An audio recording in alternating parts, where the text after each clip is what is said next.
పితా, పుత్ర, పవిత్రాత్మ నామంన ఆమేన్. ఈరోజు దేవుని వాగ్దానం.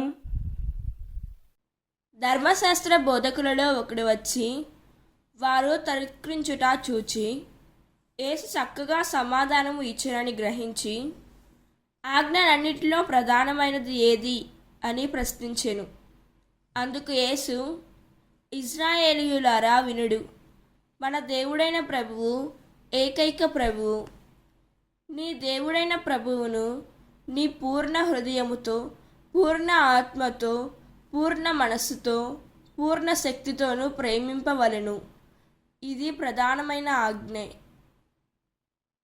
మార్కు 12వ అధ్యాయం 28వ వచనం.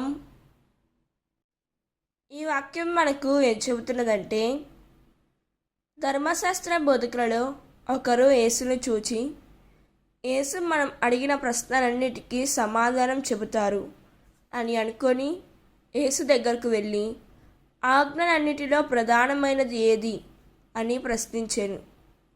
అందుకు యేసు, ఇశ్రాయేలులారా వినుము, ప్రభువు ఏకైక ప్రభువు. నీ దేవుడైన నన్ను పూర్ణ హృదయంతో, పూర్ణాత్మతో, పూర్ణ మనస్సుతో, పూర్ణ శక్తితోనూ ప్రేమింపవలెను అని అనెను.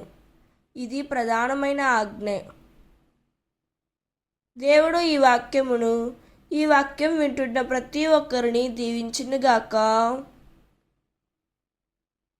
ప్రార్థన. ప్రియమైన పరలోక తండ్రి, ఆజ్ఞలన్నిటిలో ప్రధానమైన ఆజ్ఞను మేము పాటించినట్లు మమ్ము దీవించండి. మీ ఆజ్ఞను పాటించడానికి మాకు శక్తిని ప్రసాదించండి యేసయ్యా. ఈరోజు అంతయు మా పనుల్లో, ప్రయాణాల్లో తోడుగా ఉండండి తండ్రి. ఆమేన్. God bless you.